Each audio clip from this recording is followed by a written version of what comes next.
Chers amis internautes, bonsoir. On se retrouve pour la troisième fois aujourd'hui pour faire le point sur l'élection présidentielle aux États-Unis. Alors ça change un peu toutes les heures, toutes les 2 heures. On va faire le point. Autant cette nuit, c'était un peu le Halloween électoral avec des frissons. Donald Trump, ça y est, va rééditer l'exploit et le scénario de 2016. Autant on en est à un point un peu différent. 17h, 17h15 ce mercredi. Le point, il est que Joe Biden a gagné le collège, a gagné le vote populaire, pardon. Pour l'instant, il a 2,5 millions de voix d'avance. On finira sûrement à 4 ou 5. Voilà, ça c'est un classique. 2016, vous connaissez. Et en termes de grands électeurs, il est pour l'instant devant. On a ça sur l'écran là. On va regarder ça tout à l'heure. Mais il y a encore un certain nombre d'États sur lesquels plane une incertitude. Ce sont les derniers des swing states, à savoir les 3 États du Midwest qui avaient voté pour Donald Trump en 2016, Pennsylvanie, Wisconsin et Michigan, et la Caroline du Nord, la Géorgie, 2 États du Sud, et l'Arizona, un État de l'Ouest. Pour l'instant, donc, Joe Biden est donné gagnant dans l'Arizona, il est passé devant dans le Wisconsin et dans le Michigan. Il est toujours derrière en Géorgie, en Caroline du Nord, et la Pennsylvanie est en train de remonter. Les dernières voix à compter sont les bulletins envoyés par la poste ou déposés avant dans une enveloppe. C'est souvent les démocrates qui ont procédé ainsi. Donc tous les derniers votes qui vont arriver sont plutôt démocrates. Bon, peut-être que Joe Biden réussira à combler son retard en Pennsylvanie, auquel cas ça lui ferait une avance assez confortable au collège électoral, mais même sans ça, il est devant au collège électoral. Je ne peux pas encore vous annoncer ce soir, en exclusivité mondiale, que c'est Joe Biden qui est président des États-Unis, qui sera le 46e président des États-Unis, mais en tout cas, ça a un peu changé par rapport à l'état d'esprit de ce matin. D'ailleurs, je pense que Donald Trump avait compris que quelque chose se passait, parce qu'il a proclamé dans la nuit de mardi à mercredi, donc heure américaine, il a proclamé sa victoire en disant voilà, on a gagné, il n'y a plus de doute, on peut arrêter de compter, et de toute façon si on perd, ce sera de la fraude, et s'il y a de la fraude, on finira à la Cour suprême, ce qui était un scénario qui était un peu écrit, on s'en doutait, on le savait, ça faisait des semaines et des semaines que les stratèges, les élus républicains parlaient de cela. Et il vient de publier un tweet en disant que depuis hier, il y a des bulletins qui apparaissaient un peu partout. Bon, voilà, il veut entretenir simplement l'idée qu'il y a de la fraude. Or, il n'y a pas de fraude. C'est une tradition aux États-Unis que de compter les bulletins pendant souvent beaucoup de jours après l'élection, parfois même des semaines. Enfin, des semaines, la loi autorise, par exemple, l'État de Pennsylvanie à recevoir des votes jusque 7 à 12 jours après la date. Voilà, donc ça, quand même chez Donald Trump, il y a l'idée de tenter une sorte de coup de force légale.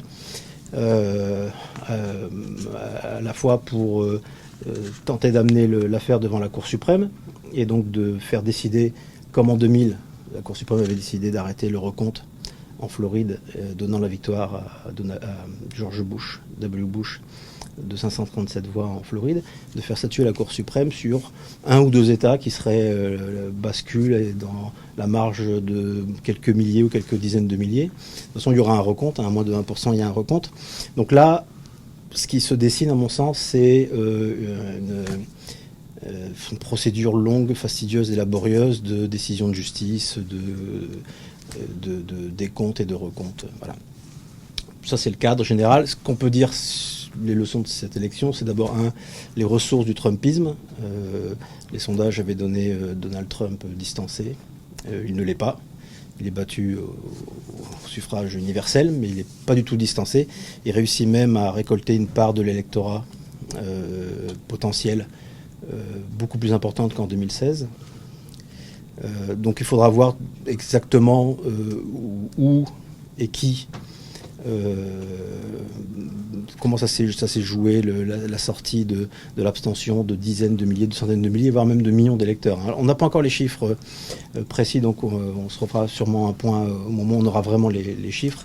Parce que ce matin, si on s'était engagé à vous dire c'est du définitif, il y avait 1 million de voix d'écart, maintenant il y en a déjà 3, peut-être qu'il y en aura 5 demain au final. Bon, voilà. En tout cas, le Trumpisme a de la ressource. Il a une base sociale qui est toujours minoritaire, mais qui est une base sociale qui s'élargit notamment dans les États clés.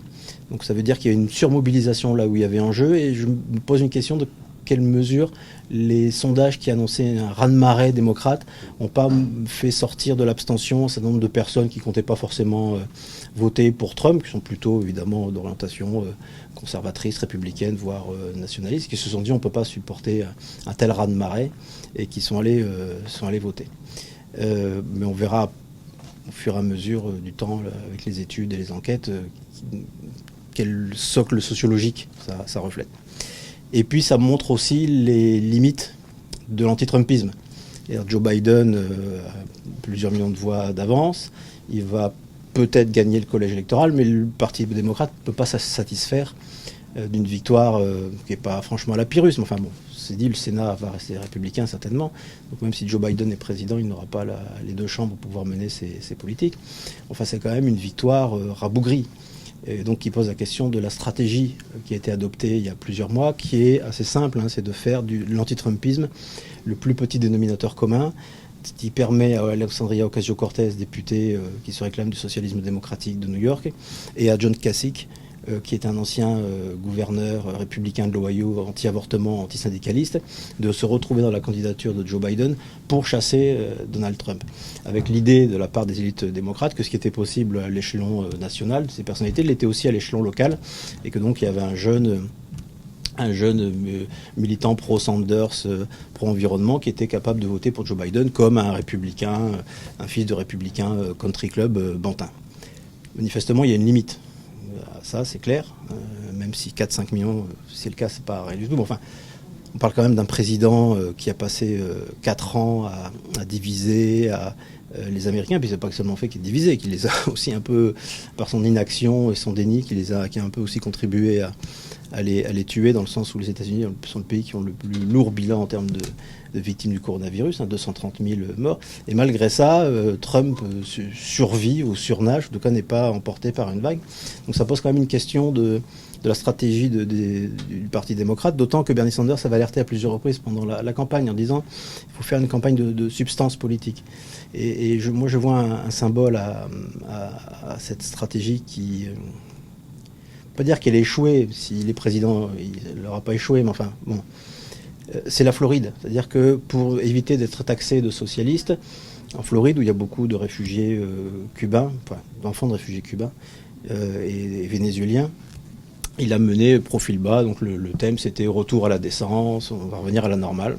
Pas trop ce que c'était la normale avant, mais enfin. Bon. Donc pas une proposition plus haute que l'autre, d'une certaine façon. Résultat, il accuse une défaite beaucoup plus lourde que celle d'Hillary Clinton en 2016. Au moment même, le même jour, dans les mêmes urnes, mêmes électeurs, ont voté pour le SMIC à 15 $, c'est-à-dire le double du minimum fédéral, qui est déjà une réalité pour un tiers des habitants du pays, aussi adopté par référendums locaux à New York, à Seattle, en Californie, à 61%. 61% des Californiens ont voté pour le SMIC à 15 $, et le candidat qui est supposé porter politiquement cette proposition, qui est dans le programme du Parti démocrate, lui est battu. Voilà. Donc, je ne dis pas que c'est simple, si c'était simple, je l'aurais fait moi-même, mais il y a quand même une sacrée contradiction pour le Parti démocrate et pour Joe Biden.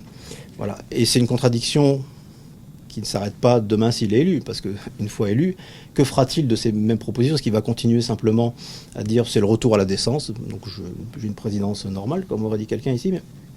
ou alors, qu'est-ce que je fais des éléments politiques qui sont dans mon programme? Il y a le SMIC à 15 $, il y a là une réforme de la santé qui est plus ambitieuse que l'Obamacare, il y a un certain nombre de dispositions empruntées au New Deal, au Green New Deal d'Alexandria Ocasio-Cortez sur le changement climatique. Voilà. Donc ça, c'est la question qui viendra après, et on en reparlera, j'espère, je pense. Voilà. Écoutez, je vous souhaite une bonne soirée. Vous pourrez lire demain dans l'Humanité l'événement sur les États-Unis. On va aller boucler la une juste maintenant. A priori, le titre, c'est Trump vers le coup de force, point d'interrogation, mais ça peut encore changer. Et je vous dis à bientôt.